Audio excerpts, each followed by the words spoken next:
Toliau laidoje matysite, kokį vandenį gerti ir kokie požymiai parodo vandens trūkumą. Apie tai jau dabar laidoje.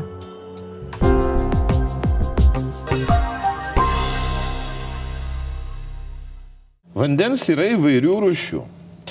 Gyvas, negyvas, tirpsma vanduo, vanduo iš krano.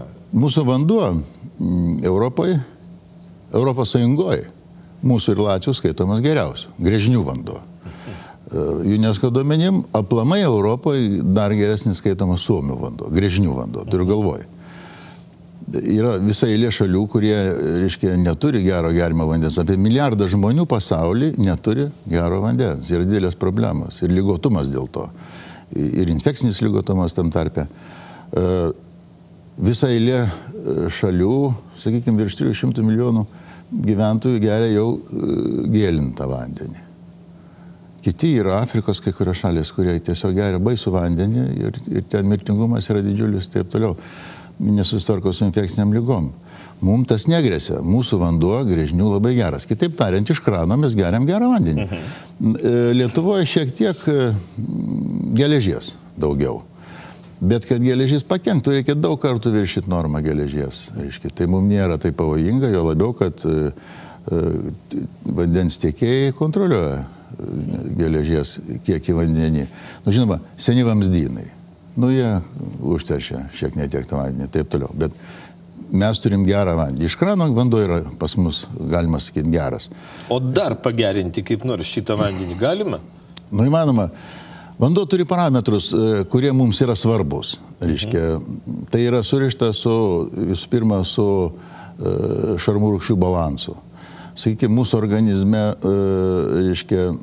rūgštinė terpė, kur yra skrandis, oda ir makštis, viskas. Visur kitur šarmas. Kraujas yra šarmas, kraujo pH 7,35, 7,45 tam parametre. Jisai stabilus yra, buferinės sistemos tą reguliuoja. Sakykime, limfa 7,4, tulžys virš 8, visur šarmas. Kraujas, limfas, smegenų skystis, taip toliau, tai yra šarminės terpės. Tam, kad normaliai funkcionuotų, turi būti šarminė. O mes rūgštėjam mažai gerdami vandens. O mes mažai gerdami rūgštėjam. Ir sakykime, kūdikis, gimęs kūdikėlis, jo kraujo pH visada bus 7,45. Tai yra labiausiai šarminė riba. O prieš mirtį senatvėje, bus 7,35. Labiausiai rūgštinė riba. Ko mes, logiška, ko mes geriam vandens, mes skiedžiam rūgštį, išplaunam rūgštinės atliekas, taip toliau, to mes savo truputį gerinam. Kitaip tariant, jeigu mes geriam vandenį, kurio pH yra virš 7, kitaip sakant, šarmas, mes savo gerinam būklę, bet pH čia ne pagrindinis daiktas dar. Svarbiausia oksidacinis ir redukcinis potencialas. Kiekvienas skystis turi plius arba minusą. Oksidacinis ir redukcinis potencialas matuojamas milivoltais. Jeigu jis turi neigiamą krūvį, tai liudija, kad jis turi laisvų elektronų. Tie laisvi elektronai praktiškai neutralizuoja apykaitos metu atsiradusius rūgščios laisvosius radikalus, kurie mums viską gadina, nes jiems trūksta elektroną. Tuo tarpu, jeigu skystis turi plius krūvį, jam trūksta laisvų elektronų. Reiškia, jis elgiasi taip, kaip laisvasis rūgštusis radikalas. Kitaip tariant, gerdami minusinį, o sakykime, šarminį vandenį, čia iš vandens ionizatoriaus gerdami. Jo maždaug minus 200 yra, potencialas milivoltais. Tai jis mums veikia kaip antioksidantas. Kaip vienas iš stipresnių, o jeigu nestipriausių, antioksidantų. Tuo tarpu, jeigu mes geriam pliusinį, ką kalbėjau, su saldikliais, visi tie taip toliau, reiškia, mes žalojam savo organizmą.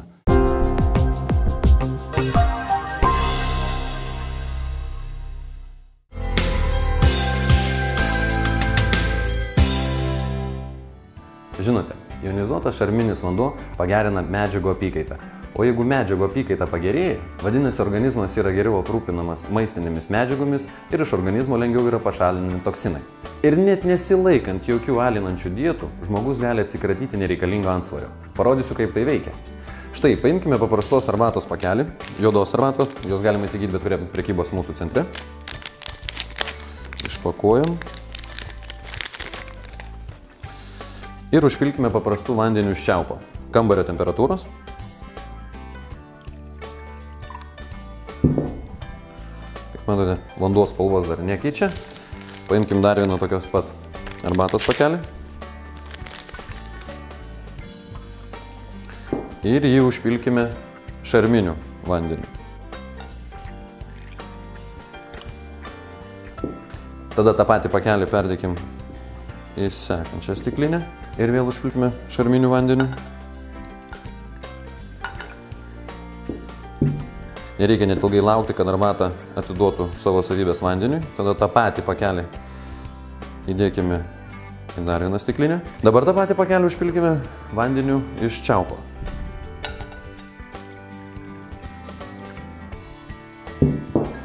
Kaip matot, vanduo nebekeičia savo spalvos, tada tą patį pakelį dedame į dar vieną stiklinę. Užpilame vėl šarminiu vandeniu. Kaip matote, vanduo vėl pakeitė spalvą. O štai stiklinėje, kur pakelį įmerkėme dar eksperimento pradžioj, vanduo spalvos praktiškai nepakeitė. Taigi paimkime tą patį pakelį ir įdėkime į dar vieną stiklinę ir vėlgi užpilkim šarminiu vandeniu. Kambario temperatūros pabrėžiu.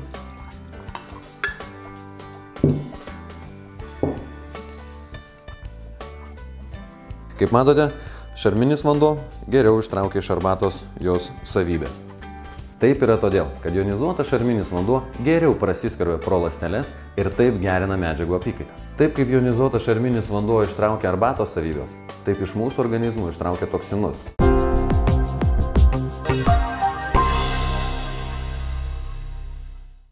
Ten, kur dehidracija lokali, ten visada bus rūgšti terpė.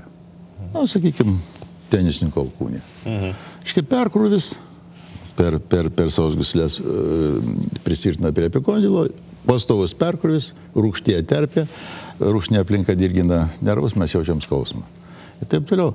Tas pats su stuburu, sakykime, ilgalaikė dehidracija visada didins radikuliopatijų skaičių, aplamai stuburo problemų. Iškai, sekantis etapas – diskai. Diskai, jie sausėja. Mes matom iš kompiuterinė tomogramai, taip ir jie aprašoma, reiškia, dehidruoti, taip toliau, reiškia, tiesiogiai pasakyta, kad jie neturi vandens.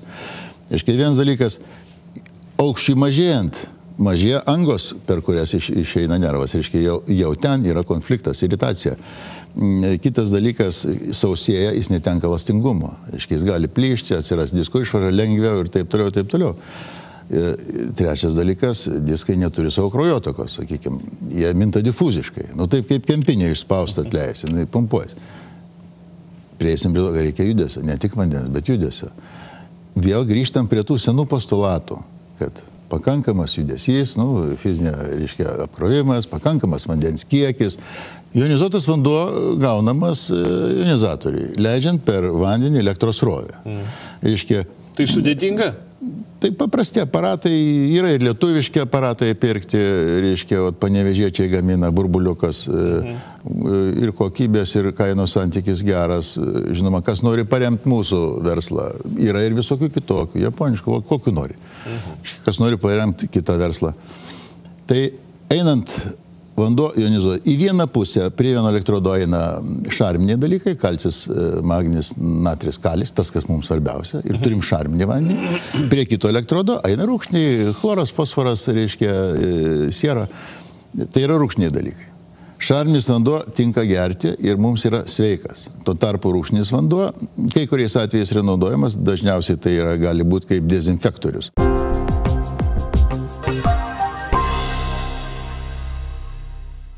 Kaip jūs dažniausiai plaunate daržovės? Tiesiog pakišate po čiaupu ir viskas? Manote, kad nuplauna daržovės gerai? Ar taip yra iš tikrųjų? Patikrinkime. Štai pomidorai pirkti prekybos centre. Juos sudėkim į vieną indą. Ir užpilkime vandeniu iš čiaupo.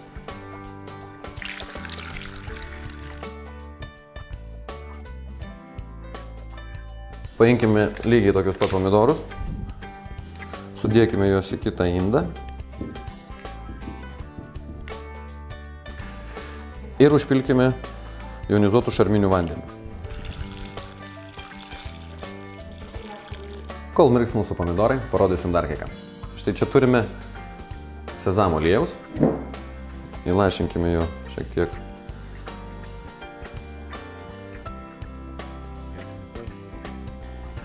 Ir vieną ir į kitą stiklinę. Į vieną stiklinių įpilkime vandentikio vandens. Žiūrėkite, kas vyksta su aliejum. Jisai netirpsta. Ir į kitą įpilkime jonizuoto šarminio vandens. Jam net nereikia tirpti, jis tiesiog putoja.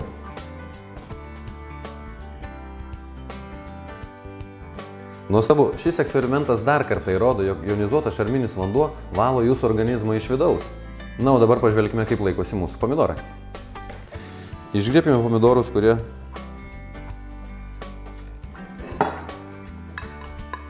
mirko vandentiekio vandenyje.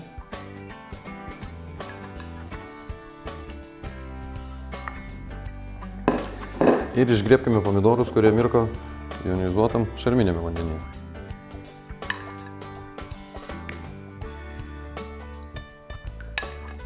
Pažiūrėkime, kas liko vandenyje. Skirtumas akivaizdus. Taip yra todėl, kad jonizuotas šarminis vanduo nuplauna nuo pomidorų pesticidus, kuriais jie yra purškiami, kol auginami. Kai pradėjau plauti juos šarminiu vandeniu, supratau, kodėl anksčiau aš jų nevalgiau. Skonio skirtumas akivaizdus. Jie net kepa pomidorais. Plaudami daržovės jonizuotų šarminiu vandeniu ne tik nuplausite pesticidus, tokios daržovės ilgiau išliks šviežios.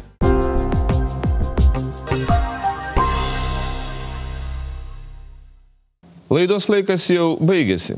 Daugelis turbūt suprato, koks galingas ir geras draugas yra vanduo. Būkite sveiki. Iki kito pasimatymo laidoje.